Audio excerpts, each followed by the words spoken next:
Welcome back, everybody, to Anim Reviews. It's Muhammad and Adrian, and today we're here to review the film The Suicide Squad.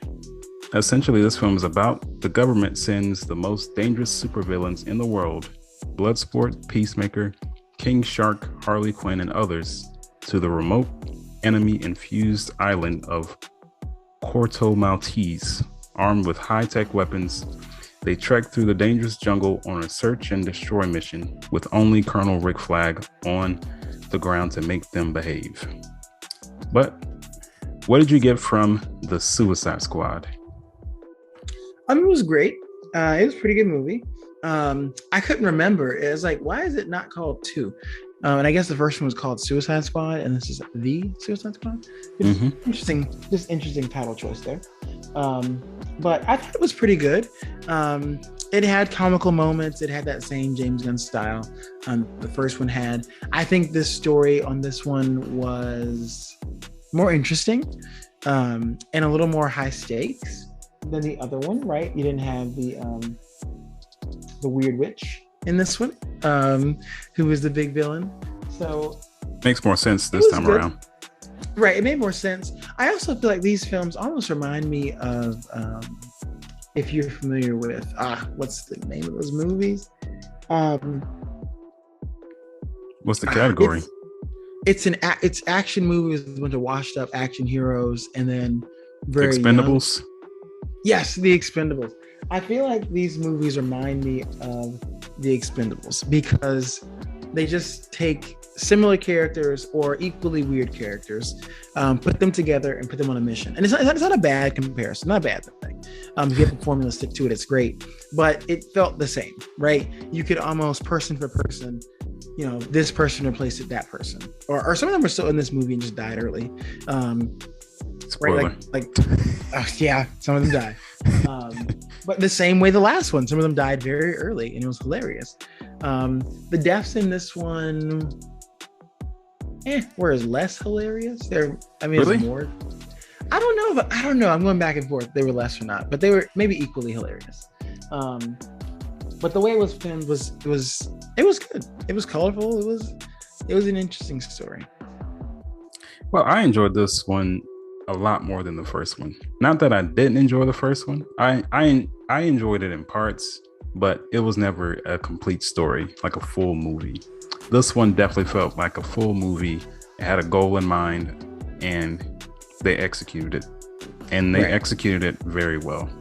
Really, I feel like this might be the best DC film since the Dark Knight series. Wow. I haven't gotten to the comparison game with this film yet, but you think it's better than Shazam? Yeah, I enjoyed it more than Shazam. Okay. Maybe. I don't know. I'm not against that idea, but yeah, it was really good. So maybe. I mean, it's definitely one of the most well put together DC films. Yeah, the story was there. Yeah, the story's definitely there. They have the characters that you can connect with, like Idris Elba's character, Bloodsport, even though he's a big villain. Right. Really like Will Smith. I mean, it's literally like the same character. Just replace that guy.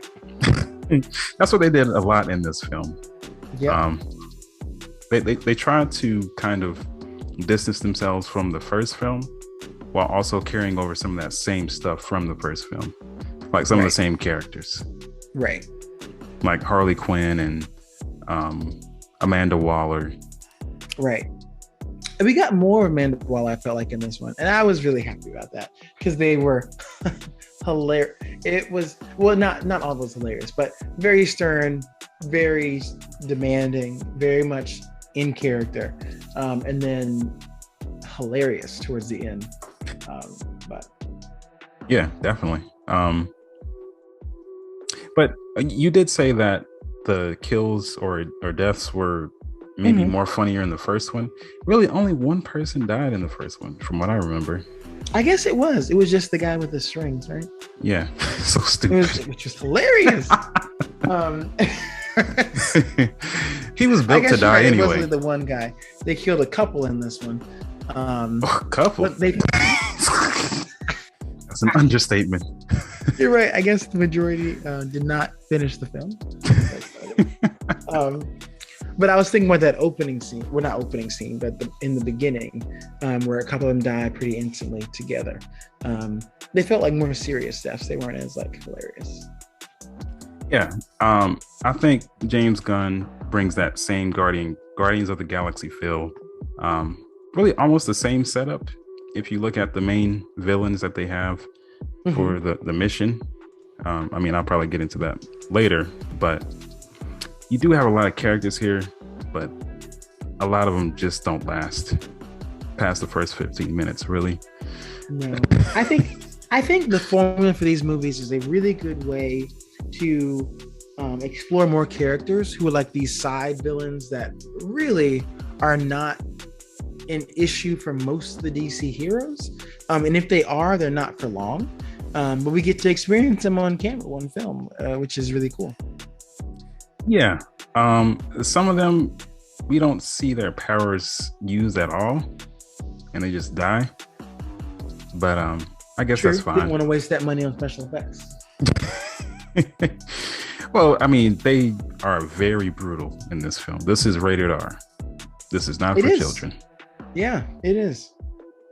I could only imagine what he would have done with Guardians of the Galaxy if they would have let him do that rated R. Yeah. Because they go all in. This movie is very violent. I mean, there's a lot of jokes in it, some very adult jokes, but I really liked it. Thanks for watching, and if you would like to be featured on our podcast, make sure to click the link in the description.